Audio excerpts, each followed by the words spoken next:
UGCಯ fees refund policy ಬಗ್ಗೆ ಪ್ರತಿಯೊಬ್ಬ ವಿದ್ಯಾರ್ಥಿಗಳು ಈ ಮಾಹಿತಿಯನ್ನ ತಿಳಿದುಕೊಳ್ಳಲೇಬೇಕು. ನಮಸ್ಕಾರ. ನೀವು ಯಾರಾದರೂ ಒಂದು ಕಾಲೇಜಿಗೆ ಅಡ್ಮಿಷನ್ ತೆಗೆದುಕೊಂಡು ಅದಾದ್ಮೇಲೆ ಫೀಸ್ ಕಟ್ಟಿದ ಮೇಲೆ ನಿಮಗೆ ಕೋರ್ಸ್ ಚೇಂಜ್ ಮಾಡಬೇಕು ಅಥವಾ ಬೇರೆ ಕಾಲೇಜ್ಗೆ ಹೋಗಬೇಕು, ಕಾಲೇಜ್ ಇಷ್ಟ ಆಗಲಿಲ್ಲ ಅಂತಂದಾಗ ನೀವು ಕಟ್ಟಿದ ಫೀಸ್ ಹಣ ಎಷ್ಟು ವಾಪಸ್ ಬರುತ್ತೆ, ರೀಫಂಡ್ ಎಷ್ಟು ಸಿಗುತ್ತೆ? ಕೆಲವೊಬ್ರು ಹೇಳ್ತಾರೆ 50% ಮಾತ್ರ ರೀಫಂಡ್ ಮಾಡ್ತೀವಿ ಅಂತ.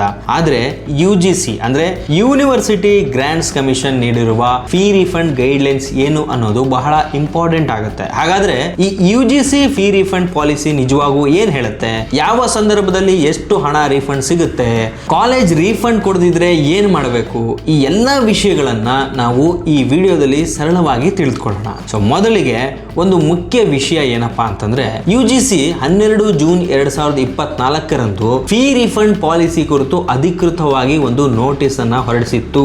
ಈ ಪಾಲಿಸಿಯ ಉದ್ದೇಶ ಏನಪ್ಪಾ ಅಂತಂದ್ರೆ ಅಡ್ಮಿಷನ್ ಕ್ಯಾನ್ಸಲ್ ಅಥವಾ ವಿಡ್ರಾ ಮಾಡುವ ವಿದ್ಯಾರ್ಥಿಗಳಿಗೆ ನಿಗದಿತ ನಿಯಮಗಳ ಪ್ರಕಾರ ಫೀ ರೀಫಂಡ್ ಸಿಗುವಂತೆ ಮಾಡೋದು. ಮುಖ್ಯವಾಗಿ ಈ 2018ರ ಫ್ರೇಮ್ ವರ್ಕ್ ಅನ್ನ UGC ಹೊಸ ರಿವೈಸ್ಡ್ ಪಾಲಿಸಿ ಹೊರಡಿಸುವವರೆಗೆ ಸಬ್ಸಿಕ್ವೆಂಟ್ ಆಗಿ ಅಕಾಡೆಮಿಕ್ ಸೆಷನ್ಗೆ ಇದು ಮುಂದುವರಿಯುತ್ತೆ ಅಂತ 2024ರ ಸೆಷನ್ ಹೇಳುತ್ತೆ. ಸೊ ಹಾಗಾದ್ರೆ ಈಗ ಈ ಹೊಸ ರೀಫಂಡ್ ಪರ್ಸೆಂಟೇಜ್ ಬಗ್ಗೆ ನೋಡೋಣ. ನೀವು formally notified last date of admission ಗಿಂತ 15 ದಿನ ಅಥವಾ ಅದಕ್ಕಿಂತ ಮುಂಚಿತವಾಗಿ ಅಡ್ಮಿಷನ್ ನ ವಿಡ್ರಾ ಮಾಡಿದ್ರೆ UGC ಫ್ರೇಮ್ ವರ್ಕ್ ಪ್ರಕಾರ ನಿಮಗೆ 100% ರೀಫಂಡ್ ಕೊಡುತ್ತೆ. ಇದಾದ್ಮೇಲೆ ಲಾಸ್ಟ್ ಡೇಟ್ ಅಡ್ಮಿಷನ್ 15 ದಿನಕ್ಕಿಂತ ಕಮ್ಮಿ ಇತ್ತಪ್ಪ, ಅವಾಗ ಎಷ್ಟು ಪರ್ಸೆಂಟ್ ನಿಮಗೆ ರೀಫಂಡ್ ಸಿಗುತ್ತೆ? 90% ರೀಫಂಡ್ ನಿಮಗೆ ಸಿಗುತ್ತೆ. ಆ ಕ್ಯಾಟಗರಿಯಲ್ಲಿ ನೀವು ಬರ್ತೀರಾ. ಓಕೆ, ಈಗ 15 ದಿನದ ಅಡ್ಮಿಷನ್ ಡೇಟ್ ಆಗಿ ಮುಗಿದೋಗಿದೆ. ಮುಗಿದ 15 ದಿನಗಳ ಒಳಗೆ ನೀವೇನಾದ್ರೂ ವಿಡ್ರಾ ಮಾಡ್ತಿದ್ದೀರಾ ಅಂದ್ರೆ ನಿಮಗೆ 80% ರೀಫಂಡ್ ಸಿಗುತ್ತೆ. ಅದೇ ರೀತಿ ಲಾಸ್ಟ್ ಡೇ ಅಡ್ಮಿಷನ್ ಕಳೆದು 15 ದಿನಕ್ಕಿಂತ ಹೆಚ್ಚು ದಿನ ಆಗೋಗಿದೆ, 1 ತಿಂಗಳು ಅಂತಾನೆ ಅನ್ಕೊಳ್ಳಿ. ಸೊ ಆ ಟೈಮಲ್ಲಿ ನಿಮಗೆ ಎಷ್ಟು ಪರ್ಸೆಂಟ್ ರೀಫಂಡ್ ಸಿಗುತ್ತೆ ಅಂದ್ರೆ 50% ರೀಫಂಡ್ ಕ್ಯಾಟಗರಿಗೆ ಬರುತ್ತೆ. ಆದ್ರೆ ಲಾಸ್ಟ್ ಡೇ ಅಡ್ಮಿಷನ್ ಕಳೆದು 30 ದಿನಗಳಿಗಿಂತ ಹೆಚ್ಚಾಗಿದೆ, ಅದಾದ್ಮೇಲೆ ನೀವು UGCಯ ಫ್ರೇಮ್ ವರ್ಕ್ ಪ್ರಕಾರ ನೀವು ಹೋಗಿ ಕೇಳ್ತಾ ಇದ್ದೀರಾ ಅಂದ್ರೆ ನಿಮಗೆ ಅಲ್ಲಿ ಸಿಗೋದು 0%. ಯಾಕಂದ್ರೆ ಅಡ್ಮಿಷನ್ ಡೇಟ್ ಆಗಿ ಆಲ್ರೆಡಿ 1 ತಿಂಗಳು ಆಗೋಗಿರುತ್ತೆ. ಅಂತ ಸಮಯದಲ್ಲಿ ನೀವು ಹೋಗಿ ಕೇಳಿದಾಗ ನಿಮಗೆ ಯಾವುದೇ ರೀತಿಯಾದಂತಹ ಅಡ್ಮಿಷನ್ ಫೀಸ್ ವಾಪಸ್ ಬರೋದಿಲ್ಲ. ಇಲ್ಲಿ ಒಂದು ಬಹಳ ಮುಖ್ಯವಾದ ವಿಷಯವನ್ನ ನೀವು ಗಮನದಲ್ಲಿ ಇಟ್ಕೊಳ್ಬೇಕಾಗಿರೋದು ಏನಪ್ಪಾ ಅಂತಂದ್ರೆ ರೀಫಂಡ್ ಪರ್ಸೆಂಟೇಜ್ ನಿರ್ಧರಿಸುವಾಗ ಕೇವಲ ನೀವು ಕಾಲೇಜ್ಗೆ ಸೇರಿದ ದಿನಾಂಕವನ್ನ ಮಾತ್ರ ನೋಡೋದಲ್ಲ,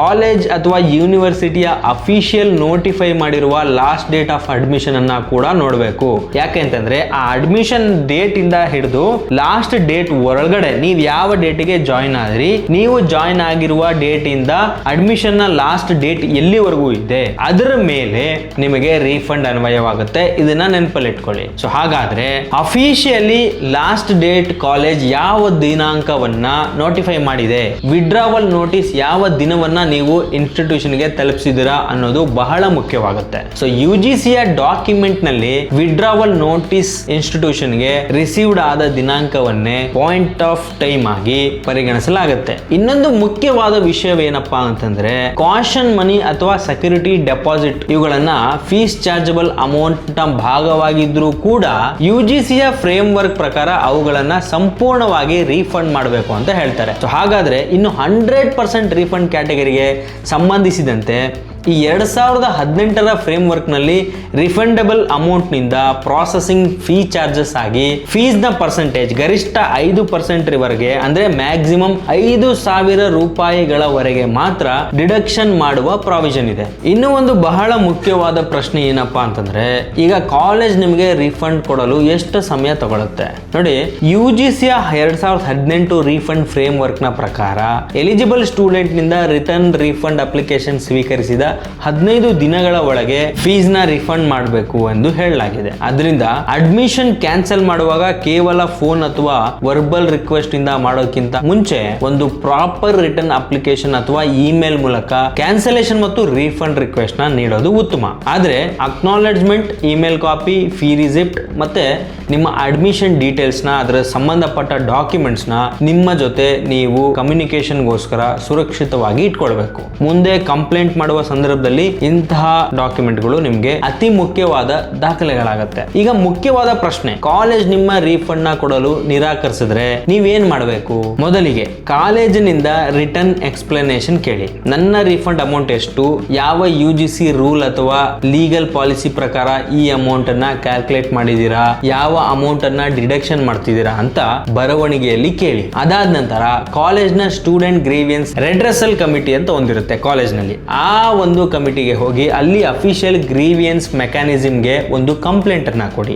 ಅದಾದ ನಂತರ UGCಯ 2023 ಸ್ಟೂಡೆಂಟ್ ಗ್ರೀವಿಯನ್ಸ್ ರೆಡ್ರೆಸಲ್ ನಲ್ಲಿ ಅದರ ಗೈಡ್ಲೈನ್ಸ್ ನಲ್ಲಿ ಪ್ರಾಸ್ಪೆಕ್ಟಸ್ ನಲ್ಲಿ ಉಲ್ಲೇಖಿಸಿರುವ ಸಮಯದೊಳಗೆ ಅಡ್ಮಿಷನ್ ವಿಡ್ರಾ ಮಾಡಿದ ವಿದ್ಯಾರ್ಥಿಗೆ ಡ್ಯೂ ಆಗಿರುವ ಫೀ ರಿಫಂಡ್ ಅನ್ನ ಡಿಲೇ ಮಾಡೋದು ಅಥವಾ ಡಿನೇ ಮಾಡೋದು ಗ್ರೇವಿಯನ್ಸ್ ಆಗಿ ಪರಿಗಣಿಸಲಾಗುತ್ತೆ. ಅಂದ್ರೆ ಫೀ ರಿಫಂಡ್ ವಿಚಾರದಲ್ಲಿ ವಿದ್ಯಾರ್ಥಿಗಳಿಗೆ ಗ್ರೇವಿಯನ್ಸ್ ರೆಡ್ರೆಸಲ್ ಮೆಕ್ಯಾನಿಸಮ್ ಬಳಸುವ ಒಂದು ಅವಕಾಶ ಇದೆ. ಸೊ ಇನ್ಸ್ಟಿಟ್ಯೂಷನ್ ಮಟ್ಟದಲ್ಲಿ ಸಮಸ್ಯೆ ಬಗೆಹರಿಲಿಲ್ಲಪ್ಪ, ಅವಾಗ ಏನ್ ಮಾಡೋದು? UGCಯ ಈ ಸಮಾಧಾನ್ ಗ್ರೇವಿಯನ್ಸ್ ಪೋರ್ಟಲ್ ಮೂಲಕ ನೀವು ಕಂಪ್ಲೇಂಟ್ ಮಾಡಬಹುದು. UGCಯ ಸ್ವಂತ ಈ ಸಮಾಧಾನ್ ಪೋರ್ಟಲ್ ಅನ್ನ ಅಡ್ಮಿಷನ್, ಎಕ್ಸಾಮಿನೇಷನ್, ಸ್ಕಾಲರ್ಶಿಪ್ ಅಥವಾ ಫೀಸ್ ರಿಫಂಡ್ ಮತ್ತು ಇತರ ಹೈಯರ್ ಎಜುಕೇಶನ್ ಗ್ರೇವಿಯನ್ಸ್ಗೆ ಬಳಸಬಹುದಾದ ಒಂದು ಪ್ಲಾಟ್ಫಾರ್ಮ್ ಅಂತ ಹೇಳಿದೆ. ಸೊ ಆದ್ದರಿಂದ ನಿಮ್ಮ ಬಳಿ fees receipt, admission proof, cancellation request, refund request, college policy ಅಥವಾ ಪ್ರಾಸ್ಪೆಕ್ಟಸ್ ಇಮೇಲ್ಸ್ ಮತ್ತು ಕಾಲೇಜ್ ನೀಡುವ ರಿಟರ್ನ್ ರೆಸ್ಪಾನ್ಸ್ ಇದ್ರೆ ಅವುಗಳ ಕಾಪೀಸ್ ಅನ್ನ ಕಂಪ್ಲೇಂಟ್ ಮಾಡುವಾಗ ನೀವು ಬಳಸಬಹುದು. ಕೊನೆಯದಾಗಿ ಒಂದು ಮಾತನ್ನು ನೆನ್ಪಿಟ್ಕೊಳ್ಳಿ, ಕಾಲೇಜ್ ಹೇಳ್ತಿದೆ ನಮ್ಮದೇ ಆದಂತ ಒಂದು ರೀಫಂಡ್ ಪಾಲಿಸಿ ಇದೆ ಅಂತ ಹೇಳಿದ್ರೆ UGCಗೆ ಒಳಪಡುವ ಹೈಯರ್ ಎಜುಕೇಶನ್ ಇನ್ಸ್ಟಿಟ್ಯೂಷನ್ ಆಗಿದ್ರೆ ಅನ್ವಯಿಸುವ UGC ಫೀ ರಿಫಂಡ್ ಪ್ರಾವಿಷನ್ ಮತ್ತು ಗ್ರೇವಿಯನ್ಸ್ ರೆಡ್ರೆಸಲ್ ರೂಲ್ಸ್ ಗಳನ್ನ ಕೂಡ ನೀವು ಪರಿಶೀಲನೆ ಮಾಡಬೇಕು. 2024ರ ನೋಟಿಸ್ ನಲ್ಲಿ ಪಾಲಿಸಿ ಉಲ್ಲಂಘಿಸಿರುವ ಹೈಯರ್ ಎಜುಕೇಶನ್ ಇನ್ಸ್ಟಿಟ್ಯೂಷನ್ ನ ವಿರುದ್ಧ ಪನಿಟಿವ್ ಆಕ್ಷನ್ ಪ್ರಾವಿಷನ್ಸ್ ಇರೋದನ್ನ ಸ್ಪಷ್ಟವಾಗಿ ಹೇಳಲಾಗಿದೆ. ವರ್ಬಲ್ ಕಮ್ಯುನಿಕೇಶನ್ ಗಿಂತ ರಿಟರ್ನ್ ಡಾಕ್ಯುಮೆಂಟ್ ತುಂಬಾ ಇಂಪಾರ್ಟೆಂಟು. ಇಮೇಲ್ ಆಗಿರ್ಬೋದು, ಅಕ್ನಾಲೇಜ್ಮೆಂಟ್ ಆಗಿರ್ಬೋದು, ಇವೆಲ್ಲವೂ ಕೂಡ ಮುಂದೆ ನಿಮ್ಮ ಕೇಸ್ಗೆ ಅತಿ ಹೆಚ್ಚು ಸಹಾಯವನ್ನ ಪಡೆಯುತ್ತೆ.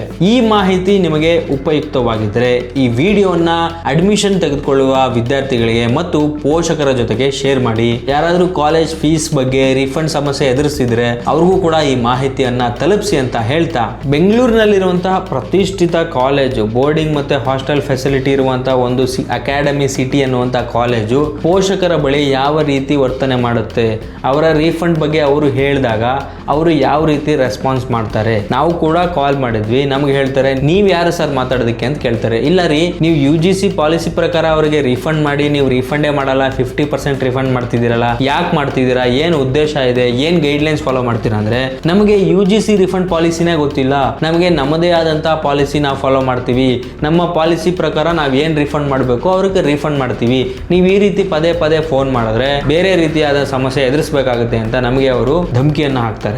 ಇನ್ನು ಮುಂದೆ ಆ ವಿಡಿಯೋ ಬರುತ್ತೆ, ಅವ್ರು ಏನ್ ಹೇಳಿದ್ದಾರೆ ನೋಡ್ಕೊಂಡು ಬನ್ನಿ. ಚೈತ್ರ ಅನ್ನುವಂತ ಒಂದು ಹುಡುಗಿ ಎಮರಾಲ್ಡ್ ಇಂಟರ್ನ್ಯಾಷನಲ್ ಸ್ಕೂಲ್ ಅಂಡರ್ ಅಲ್ಲಿ K2 ಲರ್ನಿಂಗ್ ಅಂತ ಅವ್ರು ಏನ್ ಇಟ್ಕೊಂಡಿದ್ದಾರೆ ಅದ್ರ ಕೆಳಗಡೆ ಅವರು ನೀಟಿಗೆ ಇದ್ ಮಾಡ್ತಾರೆ. ಯಾರು ರೆಫರೆನ್ಸ್ ಥ್ರೂ ಹೋಗ್ತಾರೆ. ರೆಫರೆನ್ಸ್ ಥ್ರೂ ಹೋದಾಗ ಅವ್ರಿಗೆ ಟೋಟಲ್ 1,20,000 ರೂಪೀಸ್ ಅವ್ರದ ಇಯರ್ಲಿ ಅಡ್ಮಿಷನ್ ತಗೋತಾರೆ ನೀಟ್ಗೋಸ್ಕರ. ಒಂದು ಬೇಸಿಕ್ ಅಡ್ಮಿಷನ್ ಡೀಟೇಲ್ಸ್ ನ ಯಾವುದೋ A4 ಶೀಟ್ ಅಲ್ಲಿ ಪ್ರಿಂಟ್ ತೆಗೆದು ಕೊಟ್ಟಿರೋದಾರೆ ನೋಡಿ. ಇಲ್ಲಿ ನೋಡಿ, ಆ ಹುಡುಗಿ ಹೆಸರು ಬಾಯಿ ಇದ್ದಿದ್ದನ್ನ ಬೈಕ್ ಅಂತ ಮಾಡಿದ್ದಾರೆ. ಜೊತೆಗೆ ಇಲ್ಲಿ ನೋಡಿ ಟ್ರಾನ್ಸಾಕ್ಷನ್ ID ಬಂದ್ಬಿಟ್ಟು cash@123 ಅಂತ ಹಾಕಿದ್ದಾರೆ. ಅವರು ಸೇರಿರೋದು ಅಕಾಡೆಮಿ ಸಿಟಿ ಅನ್ನುವಂತ ಒಂದು ಕಾಲೇಜ್ಗೆ, ಕೊಟ್ಟಿರೋದು ಎಮರಾಲ್ಡ್ ಇಂಟರ್ನ್ಯಾಷನಲ್ ಸ್ಕೂಲ್ ಅಂತದ್ದು. ಫೋನ್ ಮಾಡಿದಾಗ ಇವರು ರೆಸ್ಪಾನ್ಸ್ ಮಾಡೋ ರೀತಿ ಕೇಳಿದ್ರೆ ನಿಜವಾಗ್ಲೂ ಆಶ್ಚರ್ಯ ಆಗುತ್ತೆ. ಅವರು ಇದರಲ್ಲಿ ನೀವು ಸ್ಟೂಡೆಂಟ್ ಹೆಸರು ಬಂದು ಚೈತ್ರ ಬಾಯಿ ಅಂತ, ನೀವು ಇದರಲ್ಲಿ ಚೈತ್ರ ಬೈಕ್ ಅಂತ ಹಾಕಿದ್ದೀರಾ. ಈಗ ಬೇಕಾಗಿತ್ತು ಸರ್ ನಿಮಗೆ? ಮೇಡಮ್ ನನಗೀಗ ಇನ್ಫಾರ್ಮೇಷನ್ ಬೇಕಾಗಿತ್ತು. ಆ ಹುಡುಗಿ 24 ಜುಲೈಗೆ ಅಡ್ಮಿಷನ್ ಆಗಿದ್ಲು. ಅವಳಿಗೆ ಕಾಲೇಜ್ ಎನ್ವೈರ್ಮೆಂಟ್ ಅಡ್ಜಸ್ಟ್ ಆಗಲಿಲ್ಲ ಅಂತ ಹೇಳ್ಬಿಟ್ಟು ಅವಳು ಕ್ಯಾನ್ಸಲ್ ಮಾಡಿದ್ದಾಳೆ. ನೀವು ಒಪ್ಕೊಂಡಿದ್ರಂತೆ ಹೌದು ಅಂತ. ಅವರು ನನಗೆ ಕಾಲ್ ಮಾಡಿದರು. ಕಾಲ್ ಮಾಡಿ ನೀವು ನಂಬರ್ ಕೊಟ್ಟರು. ಅವರು 50% ಏನೋ ಅಡ್ವಾನ್ಸ್ ಏನು ರೀಫಂಡ್ ಮಾಡ್ತೀವಿ. ಯಾರು ಸರ್? ಹಾಂ, ನೀವು ಯಾರು? ನಾನು ಅವ್ರ ರಿಲೇಟಿವ್. ನಾನು ಅವ್ರ ತಂದೆ ಹತ್ರ ಎಕ್ಸ್ಪ್ಲೈನ್ ಮಾಡಿ ಇವತ್ತು ಬೆಳಗ್ಗೆ ತಾನೇ ಮಾತಾಡಿ ಹೇಳಿದ್ದೀನಿ. ಏನಂತ ಹೇಳಿದ್ರಿ? ರೀಫಂಡಿಗೆ ಬರುತ್ತೆ, ಕಾಯಿರಿ ಅಂತ. ನಮ್ಮ ಪಾಲಿಸಿ ಪ್ರಕಾರ ಏನ್ ರೀಫಂಡ್ ಇದೆಯೋ ಅದನ್ನ ನಾವು ಅವರಿಗೆ ಕೊಡ್ತೀವಿ. ನಾನು ಜಸ್ಟ್ ನಿಮಗೆ ಇನ್ಫಾರ್ಮೇಷನ್ಗೋಸ್ಕರ ಕೇಳ್ತಾ ಇರೋದು. ನಾನು ನಿಮ್ಮ ಹತ್ರ ಬೇರೆ ಏನೂ ಹೇಳ್ತಿಲ್ವಲ್ಲ. ಏನ್ ಇನ್ಫಾರ್ಮೇಶನ್? ನಾನ್ ನಿಮ್ಗೆ ಯಾಕೆ ಇನ್ಫಾರ್ಮೇಶನ್ ಕೊಡ್ಲಿ ಸರ್? ನನ್ನ ಫಾದರ್ಗೆ ಇನ್ಫಾರ್ಮೇಶನ್ ಕೊಟ್ಟಿದ್ದೀನಿ, ಅವ್ರ ಹತ್ರ ತಗೊಳ್ಳಿದ್ದೀನಿ. ಅವ್ರು ಹೇಳ್ತಿದ್ದಾರೆ, ಅವರೇ ನನ್ನ ನಂಬರ್ ಕೊಟ್ಟಿದ್ದು. ನೀವು ಅವ್ರಿಗೆ ಹೇಳಿ ಮಾತಾಡಿ. ಅದನ್ನೇ ಈ ಡೀಟೇಲ್ಸ್ ಎಲ್ಲ ನೀವು ಅವರನ್ನೇ ಕೇಳ್ಕೊಳ್ಳಿ. ನಾನು ಇದನ್ನ ಎಕ್ಸ್ಪ್ಲೇನ್ ಮಾಡಿ ಸುಮ್ನೆ ಅವರು ಎಲ್ಲರಿಗೂ ನನ್ನ ನಂಬರ್ ಕೊಟ್ಕೊಂಡ್ ಬಂದ್ರೆ ಆಗೋದಿಲ್ಲ. ಓಕೆ, ಇದು 3ನೇ ಕಾಲ್ ಬರ್ತಾ ಇರೋದು. ಅವ್ರು ಇನ್ಯಾರಿಗೂ ನಂಬರ್ ಕೊಟ್ಟು ಅವ್ರು ನನಗ್ ಫೋನ್ ಮಾಡೋದು. ನಾನಿಲ್ಲ ಅವ್ರಿಗೆ ಹೇಳ್ತಾ ಇದೀನಿ, ನಾನು ಒಂದ್ ಎಂಪ್ಲಾಯಿ. ಅವ್ರು ಬಂದು ಸೇರ್ಸಿದ್ದಾರೆ, 2-3 ದಿವಸ ಸ್ಟೂಡೆಂಟ್ ಇದ್ಬಿಟ್ಟು ರೀಫಂಡ್ ತಗೊಂಡು ಹೋಗ್ತಾ ಇದಾರೆ. ರೀಫಂಡಿಗೆ ಒಂದು ಪಾಲಿಸಿ ಇದೆ. ಆ ಪಾಲಿಸಿ ಪ್ರಕಾರ ನಾವು ರೀಫಂಡ್ ಕೊಡ್ತಾ ಇದೀವಿ. ಅದು ನಾನ್ ಕೊಡ್ತಾ ಇರೋದಲ್ಲ, ಮ್ಯಾನೇಜ್ಮೆಂಟ್ ಕೊಡೋದು. ನಾನು ಇಲ್ಲಿ ಕೆಲಸ ಮಾಡೋದು. ಮ್ಯಾನೇಜ್ಮೆಂಟ್ ಏನನ್ನ ಅಪ್ರೂವ್ ಮಾಡಕ್ ಸಾಧ್ಯನೋ ಅದನ್ನ ಅವ್ರಿಗೆ ಆಗ್ಲೇ ಈಗ ಎಕ್ಸ್ಪ್ಲೇನ್ ಮಾಡಿ. ನಾನು ಇಲ್ಲಿ ನೀವು K2 ಲರ್ನಿಂಗ್ ಅನ್ನೋ ಕನೆಕ್ಟಿಂಗ್ ಇದ್ರದ್ದು ಅವ್ರು ನನಗೆ ರಿಸಿಪ್ಟ್ ಕಳಿಸಿದ್ದಾರೆ. ಓಕೆನಾ? ಅವ್ರು ಹೇಳ್ತಾರೆ ಯಾವುದೋ ಕಾಲೇಜಿಗೆ ನಾವು ಸೇರಿದ್ದೀವಿ ಅಂತ. ಇದರಲ್ಲಿ ನೋಡಿದ್ರೆ ಎಮರಾಲ್ಡ್ ಇಂಟರ್ನ್ಯಾಷನಲ್ ಸ್ಕೂಲ್ಸ್ ಅಂತಿದೆ, K2 ಲರ್ನಿಂಗ್ದು ಅವ್ರದ್ದು ಫೀಸ್ ರಿಸಿಪ್ಟ್ ಕೂಡ ಕಳಿಸಿದ್ದಾರೆ. ಇದರಲ್ಲಿ ಏನು ಮೆನ್ಷನ್ ಮಾಡಿಲ್ಲ ರೀಫಂಡ್ ಬಗ್ಗೆ.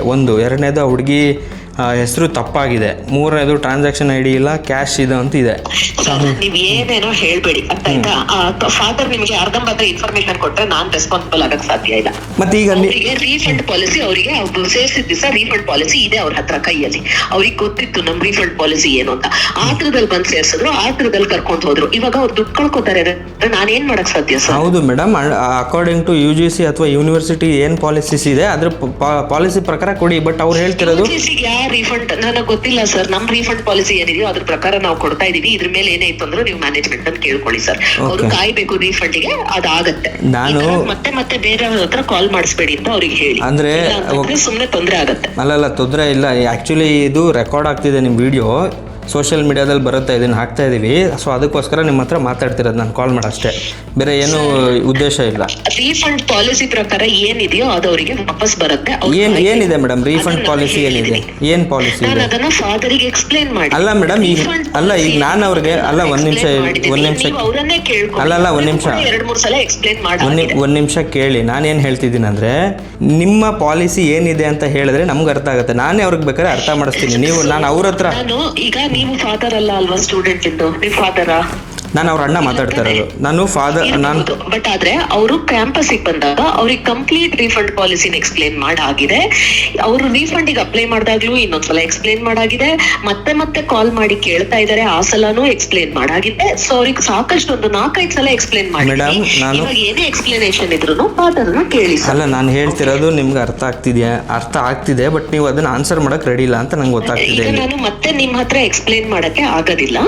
ನೀವಿಲ್ಲ ನಿಮ್ಗೆ ಇದಕ್ಕಿಂತ ಜಾಸ್ತಿ ಕ್ಲಾರಿಫಿಕೇಶನ್ ಬೇಕು ಅಂತಂದ್ರೆ ಕ್ಯಾಂಪಸ್ಗೆ ಬನ್ನಿ.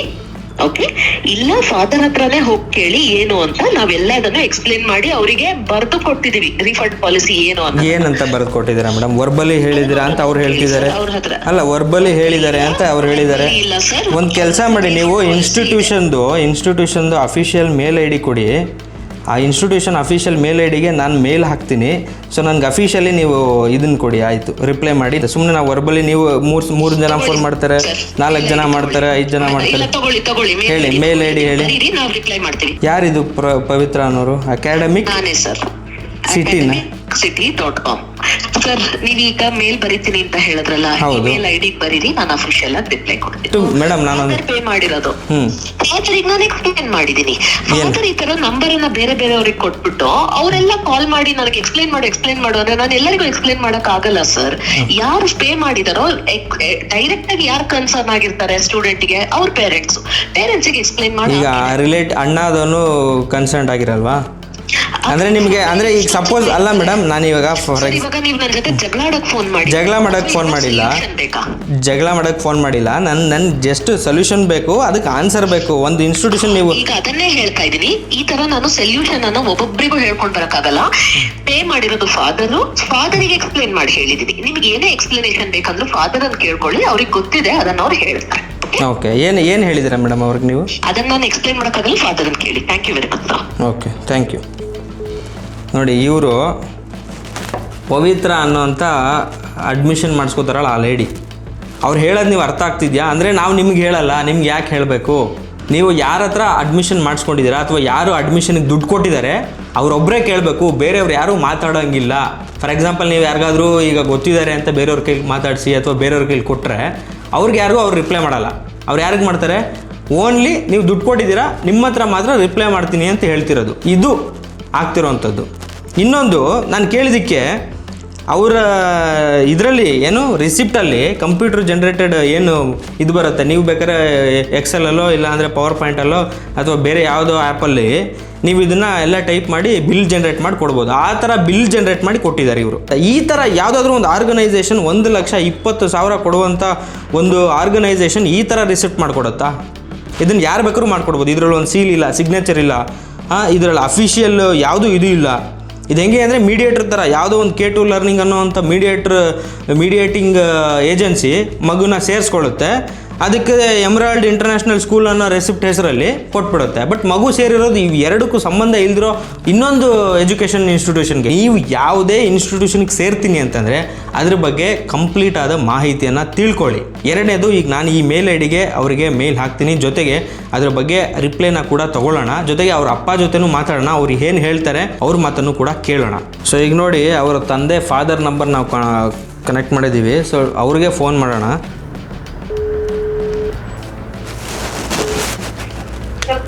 ಕುಮಾರ್ ನಾಯ್ಕ್ ಅವರೇ, ಈಗ ನಿಮಗೆ ಅವರು ಏನು ಹೇಳಿ ಕಳಿಸಿದ್ರು? ಅವರು ಪವಿತ್ರ ಅನ್ನೋರು, ಪವಿತ್ರ ಹತ್ರ ಮಾತಾಡಿದ್ರಾ ನೀವು? ಪವಿತ್ರ ಮೇಡಮ್ ಹತ್ರ ಮಾತಾಡಿದಾಗ ನಾವು ಹುಡುಗಿ ಇಲ್ಲಿ ಇರಲ್ಲ ಅಂತ ಹೇಳ್ತಿದ್ದಾಳೆ, ಅವಳಿಗೆ ಇಲ್ಲಿ ಸೆಟ್ ಆಗಲ್ಲ ಅಂತ ಹೇಳಿ ಅಳಕ್ ಹಾಕ್ಬಿಟ್ಲು ಫೋನ್ ಮಾಡಿ. ನಾವು ಕರ್ಕೊಂಡ್ ಹೋಗ್ತೀವಿ ಮೇಡಮ್ ಅವರೇ, ನಮ್ಮ ಅಮೌಂಟ್ ನಿಮ್ದು ಒಂದಿನದ ಚಾರ್ಜ್ ಎಷ್ಟಾಗುತ್ತೆ ಅದು ಮುರ್ಕೊಂಡು ನಮ್ಮ ಅಮೌಂಟ್ ವಾಪಸ್ ಕೊಡ್ತೀವಿ ಅಂತ ಕೇಳಿದ್ವಿ ನಾವು. ಓಕೆ ಸರ್, ನಿಮಗೆ ಸಡನ್ಲಿ ಅಮೌಂಟ್ ಕೊಡಕ್ ಆಗಲ್ಲ, ನಿಮ್ ಮಗಳಿಗೆ ಬೇಕಾದ್ರೆ ನೀವು ಕರ್ಕೊಂಡು ಹೋಗೋದು ನಿಮ್ ಇಷ್ಟ, ಬಿಟ್ಟು ಹೋಗೋದು ನಿಮ್ ಇಷ್ಟನೇ, ನಾವು ಕರ್ಕೊಂಡು ಹೋಗ್ರಿ ಅಂತಾನೆ ಹೇಳಲ್ಲ ಓಕೆ ಅಂತ ಹೇಳಿದ್ರು. ಆಮೇಲೆ ಮಗಳಿಗೆ ನಾವು ಕೇಳಬೇಕಾದ್ರೆ ನಾನು ಇರೋದೇ ಇಲ್ಲ ಇಲ್ಲಿ, ನನಗೆ ಇಲ್ಲಿ ಸೆಟ್ ಆಗ್ತಾ ಇಲ್ಲ, ಬರೀ ಹಿಂದಿಯಲ್ಲೇ ಆಗ್ತೈತಿ, ಇದು ಇಂಗ್ಲಿಷ್ ಅಲ್ಲೇ ಇಲ್ಲ ಪಾಠ, ನನಗೆ ಅರ್ಥ ಆಗ್ತಾ ಇಲ್ಲ, ನನಗೆ ಇಲ್ಲಿ ಇರಕ್ ಸೆಟ್ ಆಗ್ತಾ ಇಲ್ಲ ಅಂತ ಹೇಳಿ ಬಹಳ ಇದು ಮಾಡಕ್ ಬಿಟ್ಲು, ಇರೋದೇ ಇಲ್ಲ ಅಂತ ಹೇಳಿ ಕಂಡೀಷನ್ ಮಾಡಿದ್ಲು. ಓಕೆ, ಆಗ ನಾವೇನ್ ಮಾಡಿದ್ವಿ, ಮತ್ತೆ ಈಗ ದುಡ್ಡು ಕೊಡ್ಲಿಲ್ಲ ಅಂತ ಮಕ್ಳಿಗೆ ಬಿಟ್ಟವರಾಗುತ್ತ ಅಲ್ಲಿ. ಆಮೇಲೆ ಮತ್ತೆ ಏನ್ ಮೇಡಮ್ ದುಡ್ಡಿನ ವಿಚಾರ ಏನ್ರಿ, ಮತ್ತೆ ಅಲ್ಲಿ ಒಬ್ರು ಸಾರು ಇದ್ರು ಅಲ್ಲಿ, ಅವರು ಇದೆಲ್ಲ ಹಿಂದಿಯಲ್ಲೇ ಇಂಗ್ಲಿಷ್ ಅಲ್ಲೇ ಮಾತಾಡೋರು, ನಮಗೆ ಓದಿಲ್ಲ ಏನಿಲ್ಲ, ನಮಗೆ ಅರ್ಥನೇ ಆಗೋದಿಲ್ಲ ಅಲ್ಲಿ. ಆಮೇಲೆ ಒಬ್ರು ಕನ್ನಡ ಮೀಡಿಯಂನವ್ರು ಸಿಕ್ಕರು ನಮಗೆ ಕನ್ನಡದಲ್ಲಿ ಮಾತಾಡೋರು ಒಬ್ರು ಮಾಸ್ಟ್ರು. ಅವರು ಏನಂದ್ರು, ಈಗ ನಾಯಕರೇ ನಿಮಗೆ ಸಡನ್ಲಿ ನಿಮಗೆ ದುಡ್ಡು ಕೇಳಿದ್ರೆ ಕೊಡಲ್ಲ, ಒಂದ್ 4 ದಿನ ಟೈಮ್ ಕೊಡ್ರಿ, ನಾವ್ ಎಲ್ಲಾರು ಸೇರಿ ನಮ್ ಟೀಮ್ನವ್ರೆಲ್ಲ ಸೇರಿ ಮಾತಾಡ್ತೀವಿ, ಅದೇನೈತಿ ನಿಮ್ ದುಡ್ಡು ಹಾಕೋದು ವ್ಯವಸ್ಥೆ ಮಾಡ್ತೀವಿ ನಾವು, ಒಟ್ಟು ಹೋಗ್ರಿ ಅಂತ ಹೇಳಿದ್ರು ಅವರು. ಹಾಗೆ ಮೇಡಮ್ ಅವರಿಗೂ ಹೇಳಿದಾಗ ನಮಗೆ ಒಂದ್ 15 ದಿನ ಟೈಮ್ ಬೇಕು ನಮಗೆ, ನೀವು ಸಡನ್ ಕೇಳಿದ್ರೆ ಈಗ ಆಗಲ್ಲ, ಅವೆಲ್ಲ ಮಾತಾಡಿ ನಿಮ್ ದುಡ್ಡು ಪೇ ಮಾಡ್ತೀವಿ, ನೀವ್ ಮೇಲ್ ಕಳ್ಸಿ, ಅಕೌಂಟ್ ನಂಬರ್ ಕಳ್ಸಿ ಅಂತ ಹೇಳಿದ್ವಿ. ಅಕೌಂಟ್ ನಂಬರ್ ಮೇಲ್ ಎಲ್ಲ ಹಾಕಿದ್ವಿ. ನಾವೆಲ್ಲ ಇಷ್ಟು ಮಾಡ್ಬಿಟ್ಟು ನಾವೀಗ ಒಂದು 20 ಮೇಲಾಗಿದೆ ಸರ್ ಇದು. ಮೇಡಮ್ ಹತ್ರ ಮಾತಾಡಿದ್ರೆ ಬೆಳಿಗ್ಗೆ ಇಷ್ಟು ದಿನ ಅಲ್ಲೇ ಆಲ್ರೆಡಿ 20 ದಿನ ಆಗ್ಬಿಟ್ಟಿದೆ, ಇನ್ನು 15 ದಿನ ಟೈಮ್ ಬೇಕಂತೆ, 68,000 ಹಾಕ್ತಿವಿ, 52,000 ಮುರ್ಕೊಂಡು ಹಾಕ್ತಿವಿ ಅಂತ ಹೇಳ್ತಿದಾರೆ ಅವರು. 58,000 ಹಾಕ್ತಾರೆ, 58,000 ಪೇ ಮಾಡ್ತಾರಂತೆ. ಅದಕ್ಕೂ 15 ದಿನ ಟೈಮ್ ಬೇಕಂತ ಅವ್ರಿಗೆ, ಇನ್ನು ಇಲ್ಲಿಂದ ಈ ಕಡೆ. ಆಮೇಲೆ 52,000 ಮುರ್ಕೊಂಡು ಹಾಕ್ತಾರಂತ ಅವ್ರು ನಮ್ಮ ಅಮೌಂಟ್. ಏನಕ್ಕೆ 52,000 ಯಾವ್ದಕ್ ಮುರ್ಕೋತಾರಂತೆ? ಎಲ್ಲ ನಮ್ದು ರೂಲ್ಸ್ ಅಲ್ಲಿ ನಿಮ್ಗೆ ದುಡ್ಡೇ ಕೊಡೋದಿಲ್ಲಪ್ಪ, ನಾವು ಆದ್ರೂ ಇಷ್ಟು ಅರೇಂಜ್ ಮಾಡಿದ್ವಿ ಅಂತ ಹೇಳ್ತಿದಾರ ಅವರು. ನೀವು ಹೋದಾಗ ನಿಮ್ಗೆ ಏನು ಎಕ್ಸ್ಪ್ಲೇನ್ ಮಾಡಿಲ್ಲ ಅವರು? ಏನು ಇಲ್ಲ, ಅವರು ರೂಲ್ಸ್ ಹೇಳಿಲ್ಲ ನಮಗೆ ಅವರು. ರಿಫಂಡ್ ನಮಗೆ ಎಲ್ಲ ಬೋರ್ಡ್ ಹಾಕಿದೀವಿ, ನೀವು ಓದ್ ನೋಡ್ಬೇಕಾಗಿತ್ತು, ಮಾಡ್ಬೇಕಿತ್ತು ಅಂತ ನಮಗೆ ಜೋರ್ ಮಾಡ್ತಿದ್ದಾರೆ. ಗೊತ್ತಾಗ್ಲಿದ್ದವ್ರಿಗೆ ಅಲ್ಲಿ ಅಂತ ಇಂಥವ್ರಿಗೆ ರೆಸ್ಪಾನ್ಸ್ ಇಲ್ಲ, ಅಲ್ಲಿ ಮಾತಾಡ್ತಾರ ಅವರು. ಎಲ್ಲಿ ಇರೋದು ಕಾಲೇಜು ಸ್ಕೂಲು? ಸಿಟಿ ಅಕಾಡೆಮಿ ಅಂತ ಇದೆ ಅಂತ. ಸಿಟಿ ಅಕಾಡೆಮಿ ಏನ್ ಕಾಲೇಜಾ ಅದು? ಕಾಲೇಜು ಹಾಸ್ಟೆಲ್ ಒಂದೇ ಕಡೆ ಇದೆ ಸರ್, ಅದು ಒಂದೇ ಫೀಲ್ಡ್ ಅಲ್ಲಿ. ಸಿಟಿ ಅಕಾಡೆಮಿ ಅಂತ. ಮತ್ತೆ ನೀವು ಬಿಲ್ ತಗೊಂಡಿರೋದು ಎಮರಾಲ್ಡ್ ಅಂತ ಕೊಟ್ಟಿದ್ದಾರಲ್ಲ, ಎಮರಾಲ್ಡ್ ಇಂಟರ್ನ್ಯಾಷನಲ್ ಸ್ಕೂಲ್ ಅಂತ ಬಿಲ್ ಅಲ್ಲಿ ಇದೆ. ಮತ್ತೆ ಎಮರಾಲ್ಡ್ಗೂ ಸಿಟಿ ಅಕಾಡೆಮಿಗೂ ಏನ್ ಸಂಬಂಧ? ಕಾಲೇಜ್ ಬೋರ್ಡ್ ಆ ತರ ಹಾಕಿದಾರ ಸರ್ ಅವರು. ಅವ್ರದ್ದು ಇಮೇಲ್ ಐ ಡಿ ಕೊಟ್ಟಿದ್ದಾರೆ, ನೋಡೋಣ. ಆ ಇಮೇಲ್ ಐ ಡಿಗೆ ನಾನು ಮೇಲ್ ಮಾಡ್ತೀನಿ. ಕೊಡಕ್ಕಾಗಲ್ಲ, ನಮ್ದು ಹಂಗೆ ಇರೋದು ರೂಲ್ಸ್, ಕೊಡಕ್ಕಾಗಲ್ಲ ಅಮೌಂಟ್. ಅದು ಅರ್ಧ ಬೇಕಾದ್ರೆ ಪೇ ಮಾಡ್ತೀವಿ, ನಮಗೆ ಸ್ವಲ್ಪ ದಿನ ಟೈಮ್ ಬೇಕು ಅಂತ ಹೇಳಿದ್ರು. ನಮಗ್ ಪದೇ ಫೋನ್ ಮಾಡ್ಬೇಡ್ರಿ ಅಂತ ಹೇಳಿ ಆ ಮೇಡಮ್ ಅವರು ಸ್ವಲ್ಪ ಜೋರ್ ಮಾಡಿದ್ರು ನಮಗೆ ಅವತ್ತು. ಅವರು ನಮ್ ಹೆಡ್ ಇಷ್ಟಕ್ಕೆ ಮಾತಾಡಿದ್ದಾರೆ ಅಂತ ಹೇಳಿದ್ರೆ, ನಿಮ್ ಹೆಡ್ ನಂಬರ್ ಕೊಡ್ರಿ ಅಂತ ಹೇಳಿದ್ರು, ಕೊಡ್ತಾ ಇಲ್ಲ. ಆಯ್ತು, ನಾವು ಅದನ್ನ ಮಾಡೋಣ ಅಂತ, ತೊಂದರೆ ಇಲ್ಲ. ನಾನು ಕಳಿಸಿ, ನಾನು ನೋಡ್ತೀನಿ, ವಾಟ್ಸಪ್ ನೋಡ್ತೀನಿ. ಆ ಹುಡುಗಿಯವ್ರ ತಂದೆ ಹೇಳೋದು, ಅವ್ರನ್ನ ಕೇಳಿದ್ರೆ ನಮ್ಗೆ ಯಾವುದೇ ಇನ್ಫಾರ್ಮೇಷನ್ನೇ ಕೊಟ್ಟಿಲ್ಲ ಇವರು. ನೋಡಿ, ಅವ್ರ ಪೇರೆಂಟ್ ಎಷ್ಟು ಮುಗಿದ್ರು ಅಂದರೆ, ಅವರು ಊರಿಂದ ಶಿವಮೊಗ್ಗದಿಂದ ಮಗಳನ್ನು ಬೆಂಗಳೂರಿಗೆ ತಂದು ಓದಿಸಿ ಏನೋ ಒಂದು ಮಾಡೋ ಅಂಥ ಒಂದು ಆಸೆ. ಆದರೆ ಅವ್ರಿಗೆ ಅಡ್ರೆಸ್ ಗೊತ್ತಾಗಲ್ಲ ಅಂತ ನೋಡಿ ಪೇಪರಲ್ಲಿ ಬರೆದಿಟ್ಕೊಂಡು ಬಂದಿದ್ದಾರೆ, ಪೇಪರಲ್ಲಿ. ಇಂಥ ಓದದೆ ಬರೀದೆ ಅಂದರೆ ಅಷ್ಟು ಗೊತ್ತಿಲ್ಲದಿರೋ ಒಬ್ಬ ವ್ಯಕ್ತಿಗೆ ತನ್ನ ಮಗಳನ್ನ ಏನೋ ಒಂದು ಮಾಡಬೇಕು ಅಂತ ಈ ಶಾಲೆ ಮೇಲೆ ಭರವಸೆ ಇಟ್ಕೊಂಡು ಬಂದರೆ ನೀವುಗಳು ರೆಸ್ಪಾಂಡ್ ಮಾಡೋ ರೀತಿನ ಇದು? 1,20,000 ಯಾವುದು ಕಟ್ ಮಾಡ್ತಾರೆ? ಯಾವ ಹಾಸ್ಟೆಲ್ನ ಫೆಸಿಲಿಟಿ ತೊಗೊಂಡಿಲ್ಲ, ಅಲ್ಲಿನ ಸ್ಕೂಲ್ನ ವ್ಯವಸ್ಥೆನ ಯಾವುದು ಬಳಸ್ಕೊಂಡಿಲ್ಲ. 2 ದಿನನೂ ಆಗಿಲ್ಲ, ಒಂದೇ ದಿನಕ್ಕೆ ಹುಡುಗಿ ವಾಪಸ್ ಬಂದಿದ್ದಾಳೆ. ಜೊತೆಗೆ ಒಂದು ಕ್ಲಾಸ್ ಕೂಡ ಅಟೆಂಡ್ ಮಾಡಿಲ್ಲ. ಆದರೂ ಕೂಡ ಇವ್ರು ಹೇಳ್ತಾ ಇರೋವಂಥದ್ದು 52,000ನ ಇಟ್ಕೊಂಡು 68,000 ಕೊಡ್ತೀವಿ ಅಂತ. ಇದು ಯಾವ ಪಾಲಿಸಿ ಅಂಡರ್ ಬರುತ್ತೋ ಅನ್ನೋದು ಗೊತ್ತಿಲ್ಲ. ಸೊ ಇಂಥ ಸ್ಕೂಲ್ಗಳಿಗೆ ನೀವು ಹೋಗಿ ಜಾಯಿನ್ ಆಗ್ತೀರಾ ಅಂದರೆ ಜಾಯಿನ್ ಆಗಿ. ಆದರೆ ರಿಫಂಡ್ ಅಂತ ಬಂದಾಗ ಎಲ್ಲ ಶಾಲೆಗಳಲ್ಲೂ ಈ ಥರದ ಸ್ಕ್ಯಾಮ್ಗಳು ನಡೆಯುತ್ತೆ. ಎಚ್ಚರವಾಗಿರಿ.